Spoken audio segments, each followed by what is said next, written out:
여러분 지난 3일간 잘 보내셨습니까? 우리 같이 신앙 고백하심으로 하나님 앞에 수요 예배 시작드리겠습니다. 같이 신앙 고백합니다. 전능하사 천지를 만드신 하나님 아버지를 내가 믿사오며 그 외아들 우리 주 예수 그리스도를 믿사오니 이는 성령으로 잉태하사 동정녀 마리아에게 나시고 본디오 빌라도에게 고난을 받으사 십자가에 못 박혀 죽으시고 장사한 지 사흘 만에 죽은 자 가운데서 다시 살아나시며 하늘에 오르사 전능하신 하나님 우편에 앉아 계시다가 저리로서 산자와 죽은 자를 심판하러 오시리라. 성령을 믿사오며 거룩한 공회와 성도가 서로 교통하는 것과 죄를 사하여 주시는 것과 몸이 다시 사는 것과 영원히 사는 것을 믿사옵나이다. 아멘. 여러분, 오늘도 우리 하나님을 같이 찬송하겠습니다.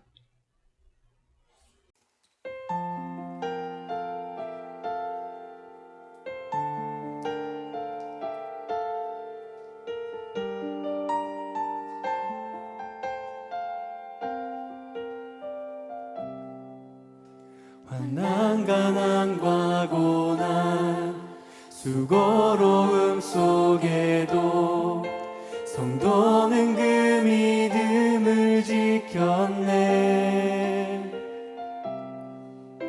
주를 섬기는 일에 자신을 다 드리며 진리의 말씀과 성령으로 그 길을 걸었네. 한 번 더.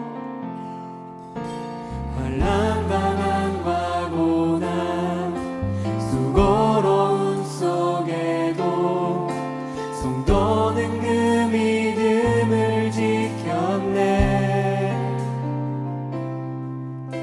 주를 섬기는 일에 자신을 다 드리며 진리의 말씀과 성령으로 그 길을 걸었네.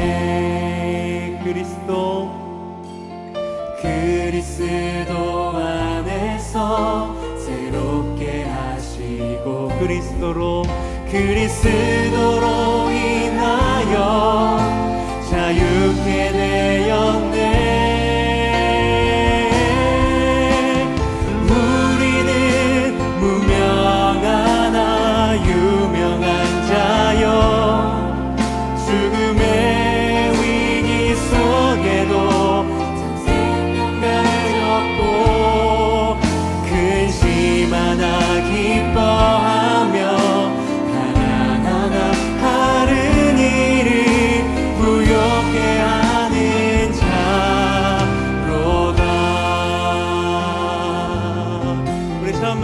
믿음의 고백으로 함께 같이 고백하겠습니다.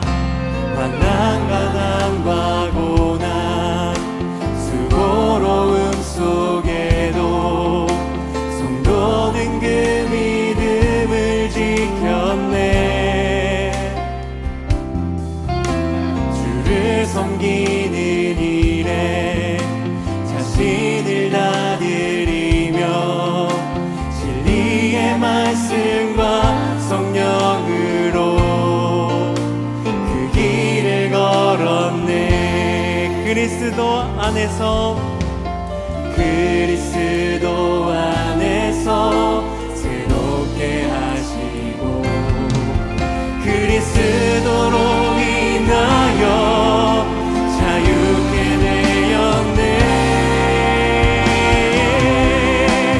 우리는 무명하나 유명한 자요 죽음의 위기 속에도 참 생명 가졌고 근심하다 기뻐하며 하나하나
나는 문토와 같이 내어버리고서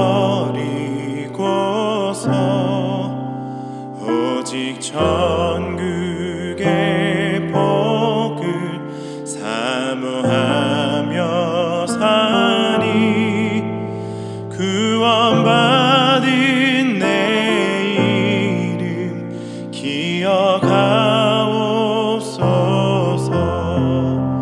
주가 나의 이름 보좌 앞에 놓인 어린 양 생명책에 기록하옵소서.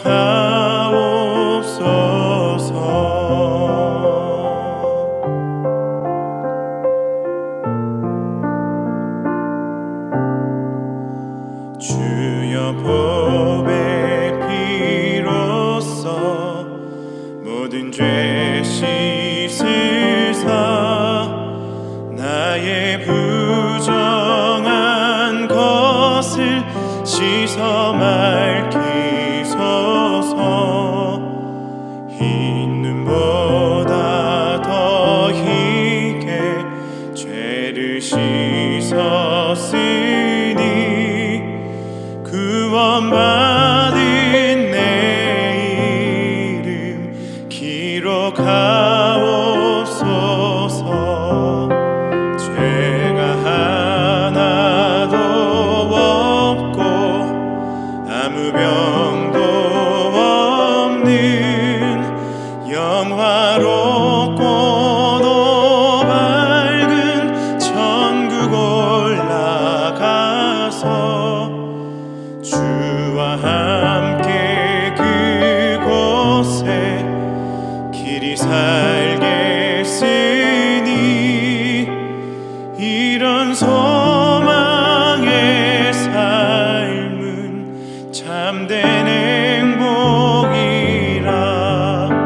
주가 나의 이름 보좌 앞에 놓인 어린 양 생명책에 기록하옵소서. 주가 나의 이름 보좌 앞에 놓인 어린 양 생명책에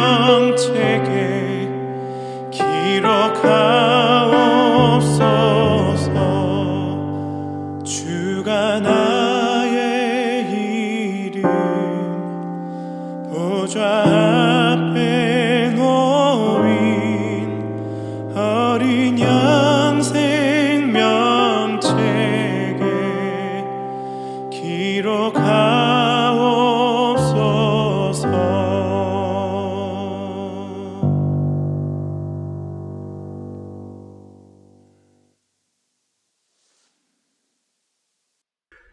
우리가 같이 찬송 부른 것처럼 우리의 정체성을 기억하시면서 하나님 앞에 기도합니다. 하나님, 우리가 성도됨, 하나님의 아들됨의 그 정체성을 깨닫게 해달라고, 그리고 그 정체성을 갖고 이 땅을 살아가게 해달라고, 하나님의 아들과 딸답게 살아가게 해달라고, 그리고 오늘도 아들과 딸로서 하나님께 예배하게 해달라고 우리 같이 한번 기도합니다. 기도하겠습니다.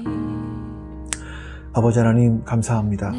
하나님의 선하심과 인자하심이 오늘도 우리 가운데 함께 해주시옵소서. 하나님의 은혜와 자비가 우리 가운데 함께 해주시옵소서. 하나님, 그렇게 주의 도우시는 은혜로 말미암아 하나님 소망을 승복할 수 있도록 도와주시옵소서. 아버지 하나님, 내가 누구인지를 알게 해주시옵소서. 하나님, 내가 얼마나 대단한 존재인지를 알게 해주시옵소서. 하나님, 그러기에 이 땅에 있는 것으로 말미암아, 이 땅에 살아가는 것으로 말미암아 거기에 눌려 살지 않도록 하나님 도와주시고, 하나님의 은혜로 말미암아 살 수 있도록 역사해 주시옵소서. 이렇게 나를 부르시고, 이렇게 나를 사랑하시고, 이렇게 나를 바꿔주셨으니 하나님의 그 정체성을 기억하며 살아갈 수 있도록 주님 도와주시기를 원하옵나이다. 하나님의 해주시고 하나님의 선하심을 함께 해주시고 하나님의 역사를 함께 해주시고 이렇게 하나님의 선하심과 인자하심을 역사하심을 기억하며 나아갈 수 있도록 도와주시기를 바라옵니다. 아버지 하나님 세상의 어리석은 가운데 살지 않게 해주시고 하나님의 은혜 가운데 살게 해주시고 하나님의 은혜를 기억하며 살게 해주시고 주님 도와주시옵소서. 오늘보다 그 주의 은혜를 기억하며 하나님 나의 상처스러운 하늘의 신앙에서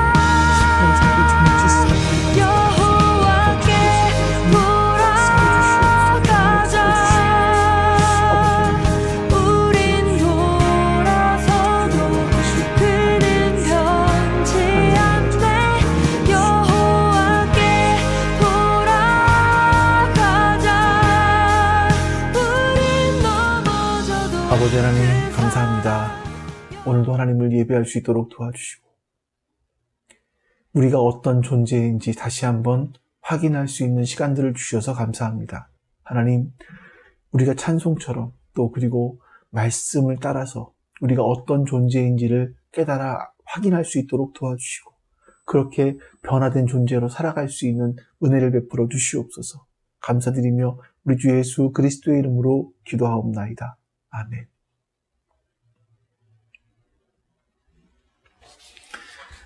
여러분 이제 우리 같이 하나님 말씀 보겠습니다. 하나님 말씀 고린도전서 1장 18절에서 25절까지입니다. 고린도전서 1장 18절에서 25절까지입니다. 제가 봉독하겠습니다. 십자가의 말씀이 멸망할 자들에게는 어리석은 것이지만 구원을 받는 사람인 우리에게는 하나님의 능력입니다. 성경에 기록하기를 내가 지혜로운 자들의 지혜를 멸하고 총명한 자들의 총명을 패할 것이다 하였습니다. 현자가 어디에 있습니까? 학자가 어디에 있습니까? 이 세상의 변론가가 어디에 있습니까? 하나님께서는 이 세상의 지혜를 어리석게 하신 것이 아닙니까? 이 세상은 그 지혜로 하나님을 알지 못하였습니다. 하나님의 지혜가 그렇게 되도록 한 것입니다. 하나님께서는 어리석게 들리는 설교를 통하여 믿는 사람들을 구원하시기를 기뻐하신 것입니다. 유대 사람은 기적을 요구하고 그리스 사람은 지혜를 찾으나 우리는 십자가에 달리신 그리스도를 전합니다. 그리스도가 십자가에 달리셨다는 것은 유대 사람에게는 거리낌이고 이방 사람에게는 어리석은 일입니다. 그러나 부르심을 받은 사람에게는 유대 사람에게나 그리스 사람에게나 이 그리스도는 하나님의 능력이요 하나님의 지혜입니다. 하나님의 어리석음이 사람의 지혜보다 더 지혜롭고 하나님의 약함이 사람의 강함보다 더 강합니다.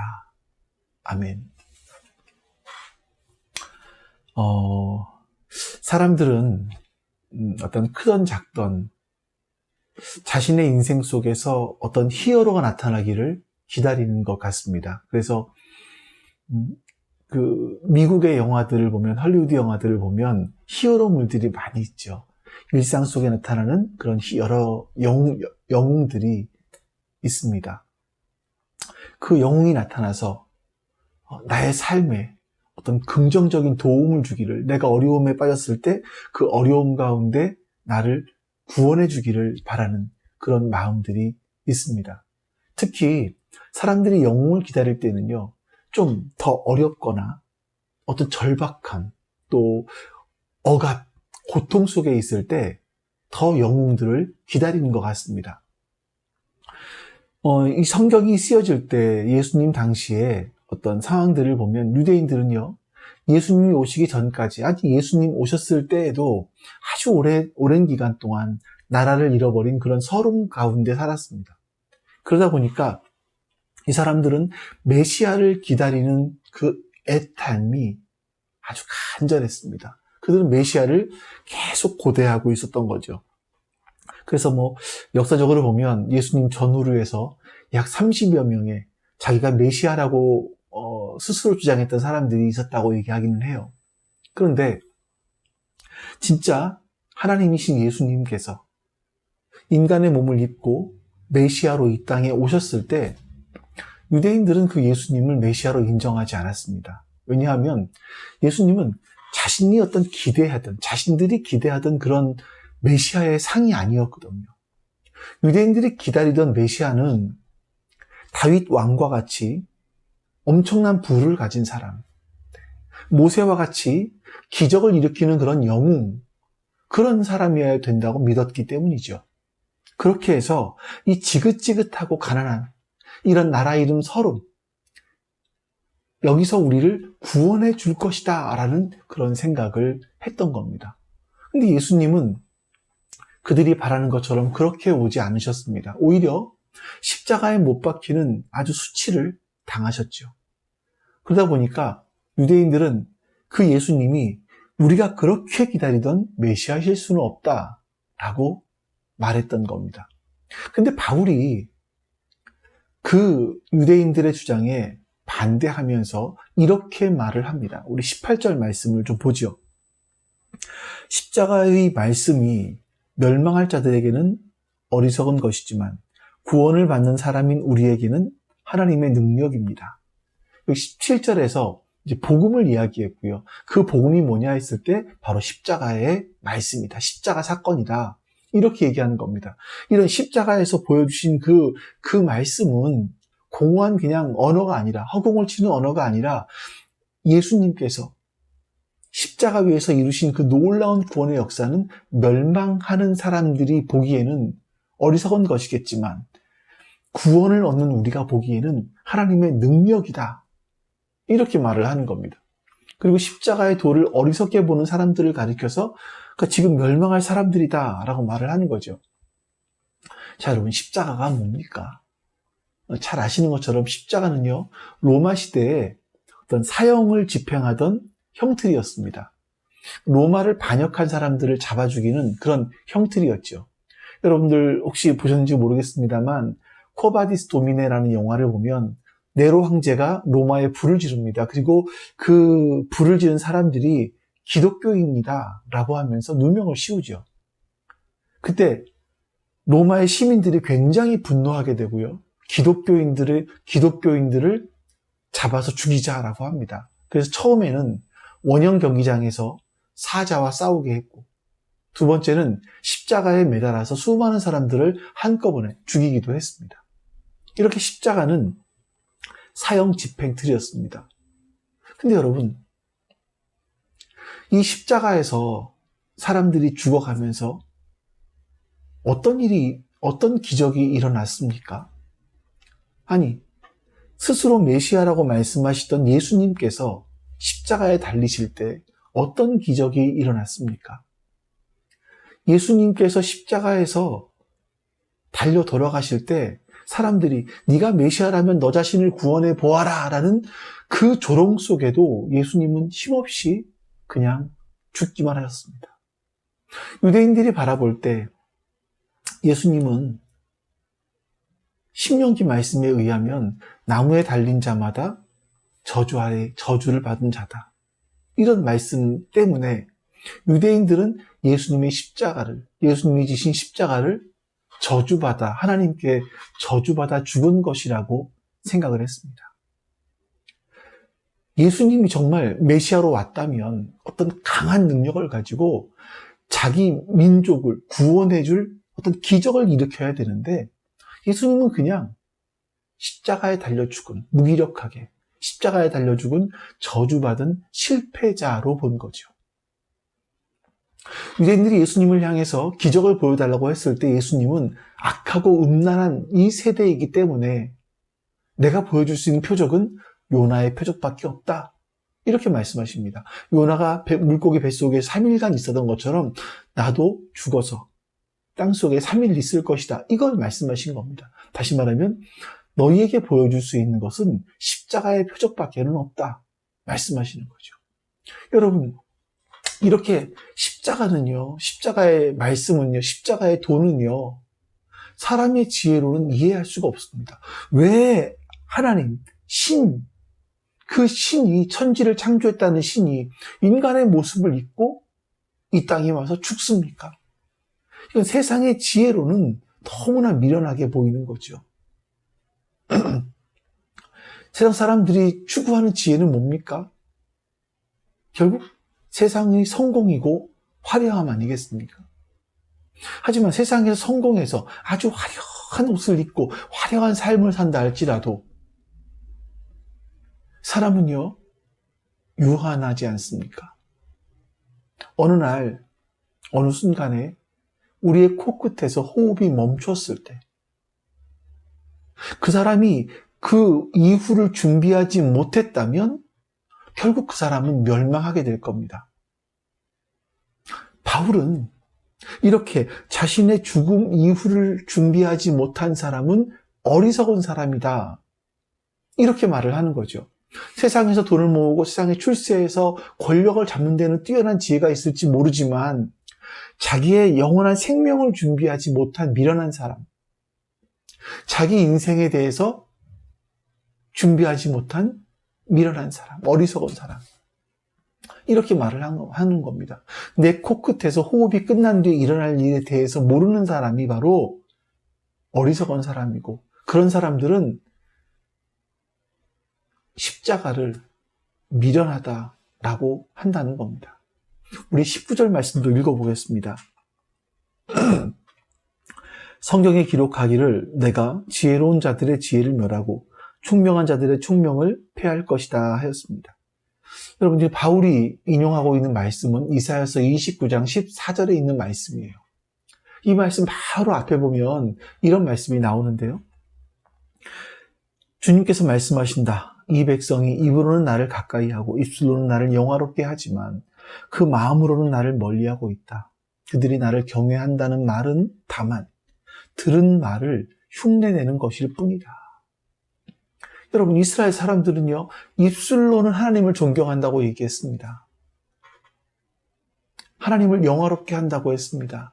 하나님을 경외한다고 했습니다. 그런데 그것은 들은 말을 흉내내는 것일 뿐이지 마음은 하나님으로부터 멀다. 이렇게 하나님께서 말씀하시는 거예요. 실상은 하나님을 존경하지 않는다는 겁니다. 그래서 하나님께서 내가 너희에게 정말 너희를 다시 한번 너희에게 놀랍고 기이한 일을 보여줄 거다. 그러면서 하시는 말씀이 뭐냐면 14, 15절.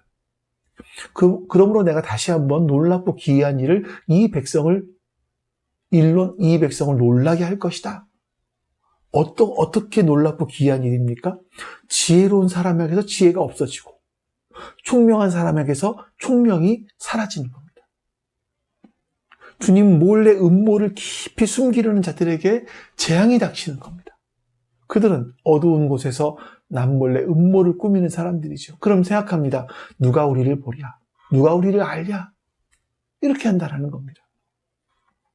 여러분, 지난 주일 아침에 저희 이모부님께서 돌아가셨습니다. 1년 전까지 검사를 했을 때 아무런 소견이 없었어요.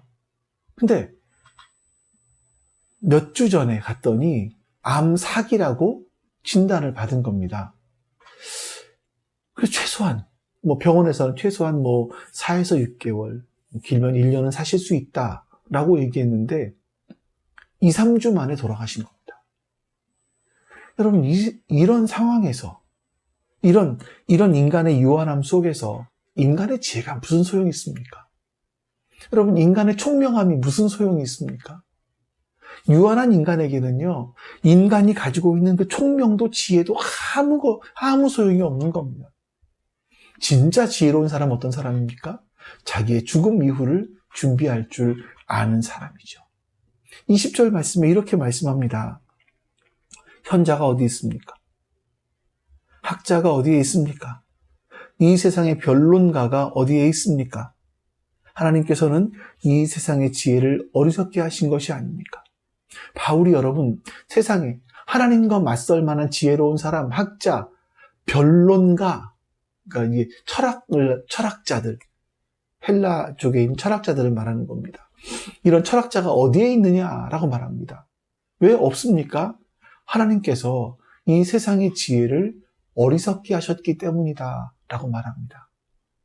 이 말은 인간들의 지혜로는 하나님을 찾을 수가 없다는 거죠. 인간의 지혜로는 하나님을 알 수가 없다는 겁니다. 하나님께서는요, 인간을 지을 때 그 인간을 유한한 피조물로 창조하셨습니다. 근데 그 인간이 죄까지 지어버렸네요. 그러니 그 속에서 나오는 인간의 지혜라는 것은 자기밖에 모르는 겁니다. 그건 진짜 지혜일 수가 없죠. 그 자기밖에 모르는 그 지혜를 가지고 하나님을 알 수 없습니다. 그래서 하나님 앞에서는요, 그 인간의 지혜라는 것이 자기의 이익, 이것만 구하는 그 지혜는 미련한 것일 수밖에 없는 겁니다. 여러분 한번 생각해 보십시오. 한 인간의 영혼을 구하는데 세상의 어떤 지혜와 세상의 어떤 총명이 그 사람을 구원할 수 있습니까? 십자가의 도 이외에 그 세상의 그 어떤 것도 인간을 죄에서 구할 수는 없습니다. 그 어떤 것도 하나님 앞에서는요, 다 어리석을 수밖에 없다는 겁니다. 우리 또 21절 보겠습니다. 이 세상은 그 지혜로 하나님을 알지 못하였습니다. 하나님의 지혜가 그렇게 되도록 한 것입니다. 하나님께서는 어리석게 들리는 설교를 통하여 믿는 사람들을 구원하시기를 기뻐하신 것입니다. 여러분, 세상은요, 자기 자신의 지혜로는 절대로 하나님의 지혜를 알 수 없게 되었어요. 왜 그렇습니까? 세상의 눈으로 보면요, 십자가의 도를 통해서 나타난 하나님의 지혜는 미련하게 보이거든요. 어리석게 보이거든요. 사람들은요, 저절로 하나님의 지혜를 알지 못합니다. 하나님 어떻게 하셨습니까? 어리석게 들리는 설교. 그러니까 설교라고 해서 목사들이 하는 것만 말하는 것이 아니라 복음을 전하는 걸 얘기합니다. 전도. 예전에는 정도라고 했었죠. 이 복음을 전하는 걸 통해서 사람들을 구원하기를 하나님은 기뻐하셨다라고 말씀합니다. 세상의 사람들은 자기 스스로 하나님의 지혜를 알 수 없어요. 그래서 하나님은 우리처럼 어리석은 인간으로 하여금 하나님의 말씀을 전하게 하셨고, 그 말씀 전함을 통해서 인간들이 십자가를 통한 인간의 구원을, 인간을 구원하신 하나님의 지혜를 발견하게 된 거죠. 여러분 한번 생각해 보십시오. 누구든지 예수 그리스도의 복음을 전해주는 사람이 없다면, 예수 그리스도께서 십자가에 죽으신 그 사건을, 그것이 나를 구원했다는 그 사건을 전해주는 사람이 없다면 우리가 어떻게 그 십자가가 하나님의 능력이라는 걸 알 수 있겠습니까? 알 수 없죠. 그래서 주님 오시는 그날까지 우리가 바로 이 복음을 전해야 되는 겁니다. 이것이 우리가 그날까지 감당해야 될 사명 중에 가장 큰 사명이라는 것을 여러분 기억하셔야 됩니다. 우리 또 22절, 23절 말씀 보겠습니다. 유대 사람은 기적을 요구하고 그리스 사람은 지혜를 찾으나 우리는 십자가에 달리신 그리스도를 전합니다. 그리스도가 십자가에 달리셨다는 것은 유대 사람에게는 거리낌이고 이방 사람에게는 어리석은 일입니다. 여러분, 유대 사람이 요구했던 기적은요, 구체적으로 어떤 눈에 보이는 현상, 이걸 말하는 겁니다. 그러니까 유대인들은 항상 눈에 보이는 기적을 요구했어요. 물론 우리가 하나님을 믿는데 어떤 체험하는 신앙 굉장히 좋죠. 중요합니다. 내가 병이 들었어요. 근데 기도했더니 그 병이 나았습니다. 이게 정말 얼마나 큰 은혜겠습니까? 내가 기도했더니 어려운 문제들이 해결되었어요. 이게 정말 얼마나 큰 은혜이겠어요. 이런 큰 은혜를 경험하는 것 굉장히 중요하죠. 근데 여러분, 그런 은혜의 체험을 통해서 하나님이 그냥 성경책 속에 갇혀 계신 분이 아니라 진짜 살아계신 분이고 나와 동행하시는 분이구나, 이걸 확인하게 되었다면 그 다음부터는 기적이 필요 없는 겁니다. 안 봐도 되죠. 왜냐하면 하나님과 나와 지금 관계가 형성되어 있잖아요. 내가 하나님을 알고 있지 않습니까? 하나님이 나와 함께 계신다는 걸 알고 있잖아요. 그런데 한 번 표적을 보거나 또 다른 표적을 사람들은 보려고 합니다. 그건 여러분, 하나님을 믿으려고 하는 것이 아니라 표적 자체를 믿으려고 하는 거죠. 그런 분들이 이단에 빠지기가 굉장히 쉽습니다. 그래서 칼빈이 이런 말을 했습니다. 유대인들은 기적 자체에 빠져서 기적에 경탄했다. 그러나 그들은 어떤 기적에도 만족하지 않고 매일 끊임없이 새로운 기적들을 찾아 헐떡거렸다. 여러분 한번 생각해 보세요. 눈으로 매일 하나님의 기적을 보는 신앙이 굉장히 좋은 신앙 같아 보이지 않습니까? 근데 정말 우리 눈으로 매일같이 기적을 보는 것이 좋은 신앙일까요? 예를 들어 성경에서 모세가 기도할 때 홍해가 갈라졌습니다. 자, 그럼 여러분, 내가 기도하면 한강이 갈라져야 내 믿겠다라고 한다면, 물론 하나님은 하나님의 뜻이라면 홍해, 한강 뿐이겠습니까? 태평양도 가르실 수 있죠. 하지만 예수님은 이런 말씀하십니다. 도마야, 내가 보지 않고 믿는 것이 복이 있다 라고 말씀하시지 않습니까? 매일같이 기적을 요구하는 신앙이 아니라 하나님과 나와 관계가 형성되어진다면 보지 않아도 다 믿을 수 있다는 겁니다. 바로 유대인들의 문제가 바로 이런 기적을 구하는 그런 신앙이었고요.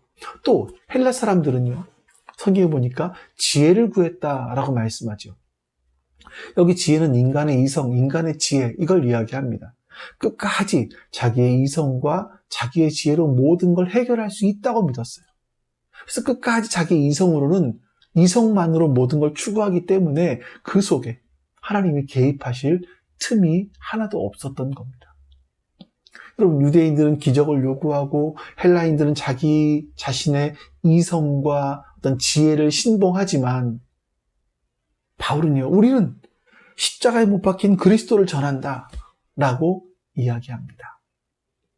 그러나 여러분, 표적을 구하는 유대인들에게 십자가에 달리신 예수님은, 그리스도는 거리끼는 것이었고요. 헬라인들에게는 어리석은 것이었습니다. 그래서 거리낀다라는 게 뭐냐면 걸림돌이 된다라는 거거든요. 그 이유는 십자가라는 것이 능력이 아니라 실패한 것으로 그들은 보았기 때문입니다. 그래서 제자들까지도 예수님이 십자가에 달려 돌아가실 때 다 예수님을 떠나서 도망가고 만 겁니다. 선지자들이 예언한 그 능력 있는 메시아가 아니라 왜 그 메시아가 십자가에서 죽어야 되느냐, 이런 생각을 했던 겁니다. 그리고 헬라 사람들, 그리스 사람들에게 십자가는요, 어리석은 거였습니다. 그리스인들에게 신이라는 것은, 신의 개념은 그 신이 육체를 입고 인간에게 와서 올 수는 있죠. 근데 인간을 대신에 십자가에 못 박혀 죽는다? 그건 말이 안 되는 거였습니다. 그들에게 보기에는 그 신이 죽었다라는 자체가 굉장히 어리석은 거였죠. 그리고 또 하나가 뭐냐면, 그 그리스 철학 가운데 이제 인과 율의 법칙, 이런 것들이 있지 않습니까? 사람들은 자기의 행위를 자기가 책임져야 되는 거예요. 내가 선행을 하면 그 보상을 내가 받고요. 내가 악을 행하면 그 벌을 내가 받는 거죠. 세상의 원리가 그렇지 않습니까? 그래서 동화나 그 어떤 위인전들을 쭉 보면 주로 주된 내용들이 권선징악 아닙니까? 인간에게는 가능성이 있고 그 가능성을 가지고 선하고 착하고 바르게 살아라. 그러면 너희에게 좋은 결과가 있을 것이다. 이거 아니겠어요? 이게 지금 시대의 윤리이고 도덕이죠.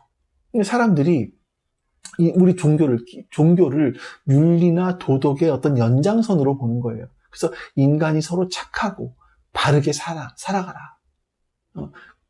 착하고 바르게 살아가도록 만드는 것이다. 이렇게 생각을 하는 겁니다. 착하고 바르게 살면 신이 복을 주고, 죽어도 좋은 데 가고, 만약 나쁘게 살았다면 신이 벌을 주고, 죽으면 나쁜 데 가고, 이런 거죠. 하지만 여러분, 이 정도의 세상의 지혜로는 하나님을 알 수 없습니다. 예수님께서 십자가에 달리셨을 때 같이 십자가에 달렸던 사람이 있었죠. 2명이 있었습니다. 근데 그 중에 한 명은 예수님께서 십자가에 돌아가실 때 하나님 나라 가실 때 나 좀 생각해 주십시오. 라는 그 한마디 때문에 예수님은 네가 오늘 나와 함께 낙원에 있을 것이다 라고 말씀하시지 않습니까? 강도가 선을 행한 것이 아무것도 없어요. 그냥 정말 사형을 십자가에 죽어야 될 만한 큰 죄를 지어서 죽는 사람인데 내가 예수님 믿겠습니다 라는 그 말 한마디에 예수님은 네가 오늘 나와 함께 낙원에 있을 것이다 라고 말씀하십니다. 여러분, 세상의 지혜로 그렇게 강도질을 한 사람이, 그 사형을 받아야 되는 사람이 예수님 한 번 믿었다 그래서 천국에 간다는 것이 말이 됩니까?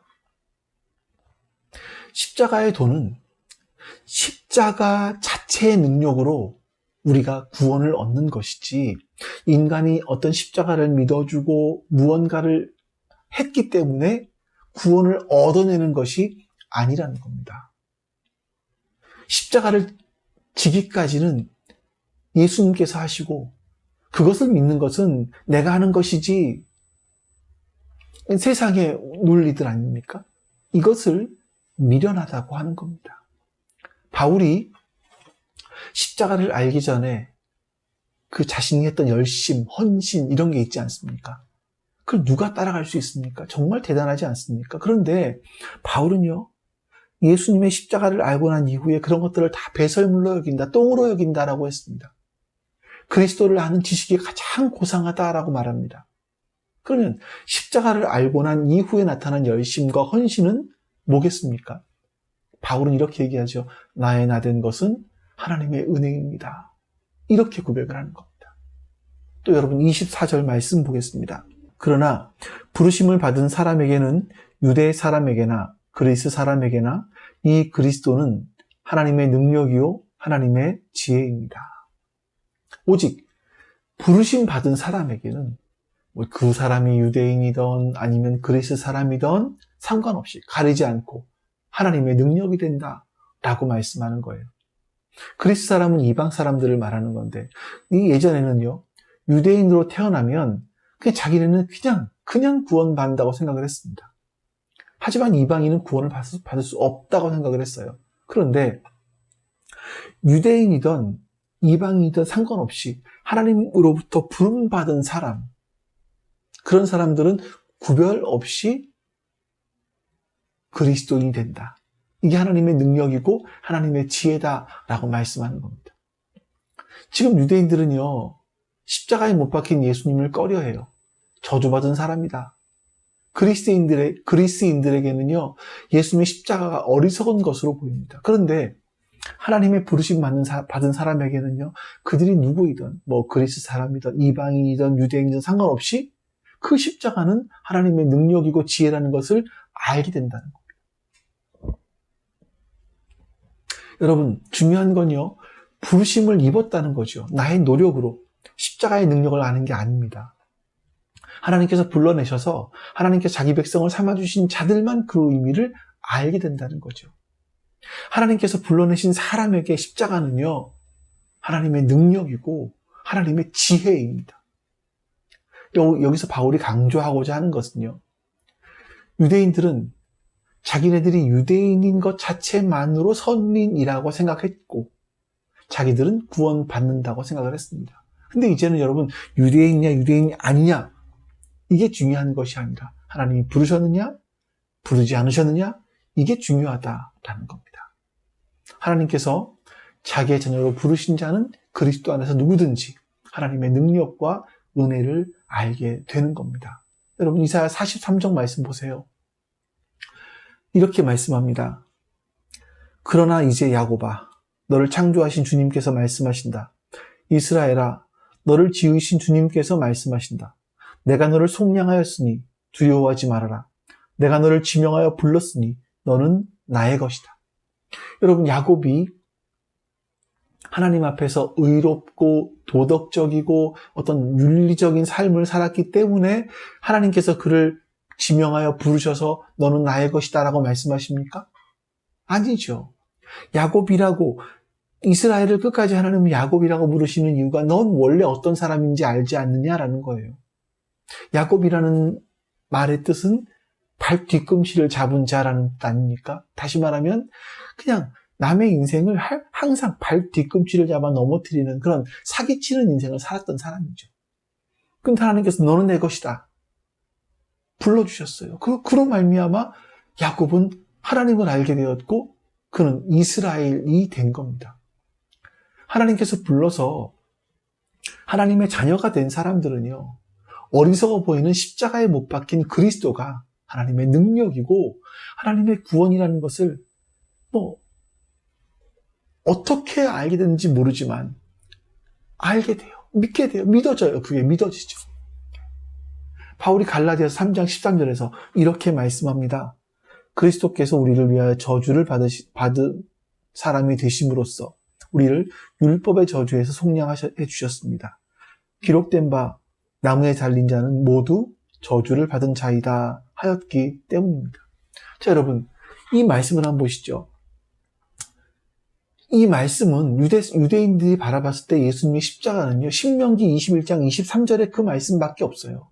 나무에 달린 자는 모두 저주를 받은 자다. 이거밖에 없는 거예요. 예수님도 저주받은 자인 것밖에 없는 거예요. 근데 바울은요, 이걸 보는 거죠. 그 너머를 더 보는 겁니다. 맞아. 예수님은 나무 위에서 저주를 받은 분이야. 그런데 그 저주를 왜 받았을까? 우리가 다 율법 아래에서 저주받은 사람 아니니. 예수님은 내가 받아야 될 그 저주를 대신 받아주셨어. 이렇게 말을 하고 있는 겁니다. 하나님의 사랑을 이해할 때 십자가는요, 우리가 받아야 될 저주를 대신 받으신 것이고요. 그 죽음을 깨뜨리고 부활하심으로써 우리에게 영원한 생명을 주신 하나님의 사랑이라는 것을 알게 되는 겁니다. 이 모든 것들이 바로 하나님의 은혜로 시작되는 거죠. 그래서 어디까지 갑니까? 우리가 부른 성도의 노래. 저는 요즘에 아침마다 이 찬송을 먼저 들어요. 딱 출근을 해서 이 찬송을 먼저 듣습니다. 그러면서 나의 정체성은 이렇지.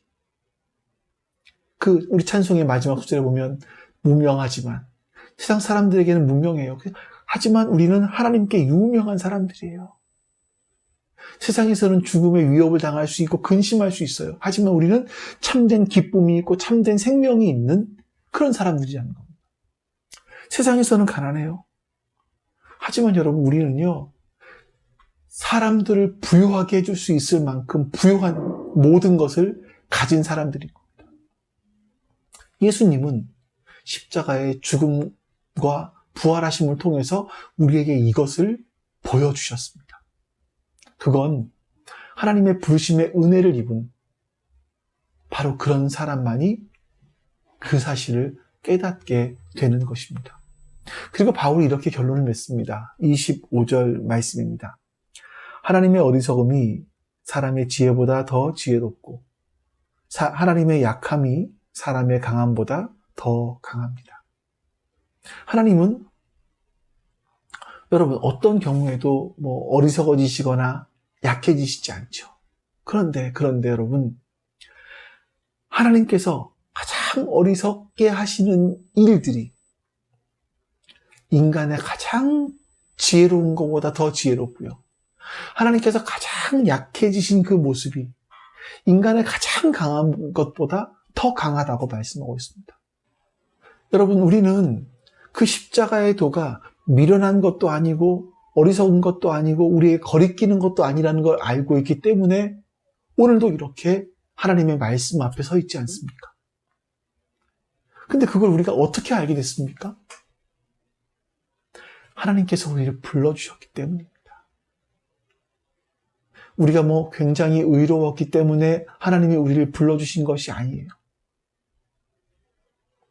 내가 하나님을 사랑하지도 않았고 하나님을 알지도 않았고, 아니, 바울의 고백처럼 죄인 중에 괴수였지만 하나님께서 우리를 먼저 알고 불러주셨습니다. 그래서 바울이 로마서 5장 8절에서 이렇게 고백을 하는 겁니다. 그러나 우리가 아직 죄인 되었을 때에 그리스도께서 우리를 위하여 죽으셨습니다. 이리하여 하나님께서는 우리들에 대한 자기의 사랑을 실증하셨습니다. 우리가 죄인 되었을 때 우리를 불러주시고 이런 은혜를 베풀어 주신 하나님이시라면 내가 그 하나님과 동행하고 내가 이 십자가의 도를 위해서, 십자가의 말씀을 위해서 내 삶을 헌신할 때, 그런 삶을 통해서 하나님의 역사가 일어나지 않겠습니까? 내가 누군가를 하나님 앞으로 또 불러내는 하나님의 어떤 도구가 되기 위해서 하나님의 말씀 앞에 서고 하나님께 기도하며 하나님과 매일매일 동행할 때 하나님께서는 이렇게 부족한 우리들이지만 하나님이 바울을 쓰신 것처럼 우리의 삶을 쓰실 수도 있지 않겠습니까? 여러분, 결코 우리가 이것을 잊어서는 안 될 겁니다.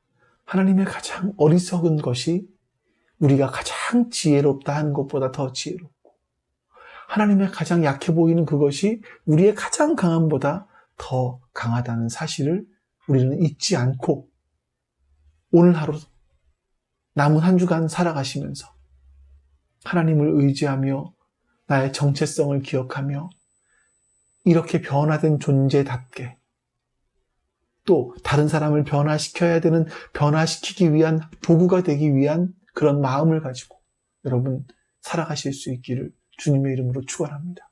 우리 오늘 같이 기도합니다. 옆에 있는 우리 기도 제목들 놓고 같이 우리 기도하겠습니다. 같이 기도하시죠. 아버지 하나님 감사합니다. 선하신 주님께서 오늘도 우리와 함께 하시니 감사합니다.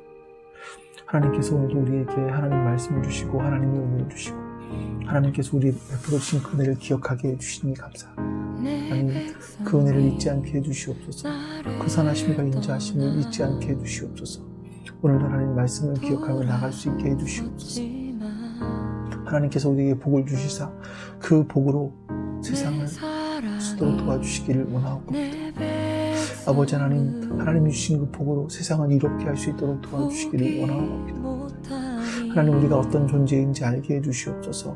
하나님, 우리가 하나님께서 우리를 바라보실 때 어떤 존재로 바라보시는지 기억하게 해주시옵소서. 하나님, 그런데 이것이 우리에게 하지 못하여서 우리가 계속 세상 것을 바라보며 흔들릴 때가 너무 많습니다. 주님, 우리를 불쌍히 여겨주시옵소서. 그리고 우리에게 은혜를 베풀어 주셔서 우리가 하나님의 선한 뜻을 기억하고 하나님의 은혜와 자비를 기억하고 나아갈 수 있도록 도와주시기를 원하옵니다. 그 하나님의 은혜가 우리가 함께 해주시옵소서. 그 하나님의 은혜가 우리가 함께 해주시옵소서. 하나님의 선하신 역사가 우리가 함께 해주시옵소서. 아버지 하나님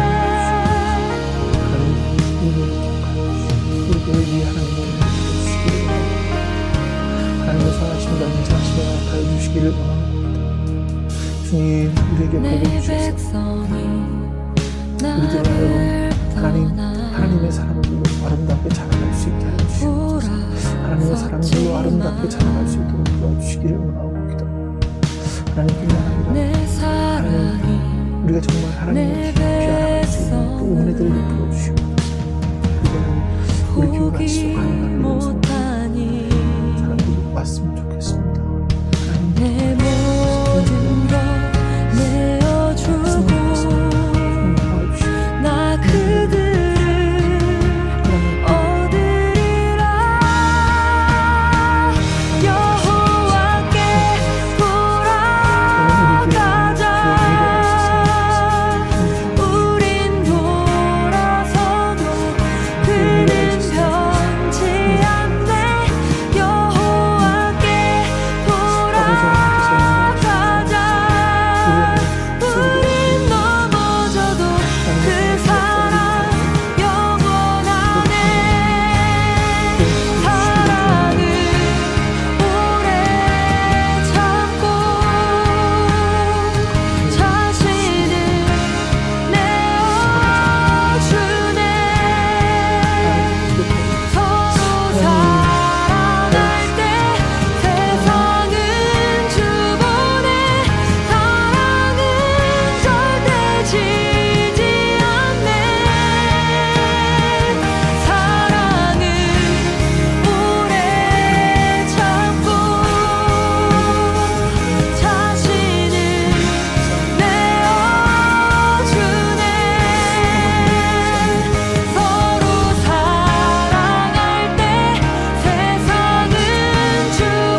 감사합니다. 오늘도 하나님 말씀 나눴습니다.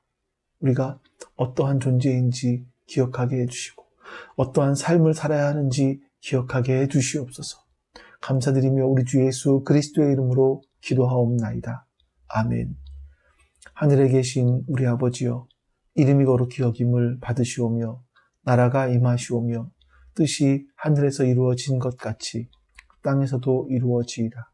오늘 우리에게 일용할 양식을 주시옵고 우리가 우리에게 죄진 자를 사하여 준 것 같이 우리 죄를 사하여 주시옵고 우리를 시험에 들게 하지 마시옵고 다만 악에서 구하시옵소서. 나라와 권세와 영광이 아버지께 영원히 있사옵나이다. 아멘.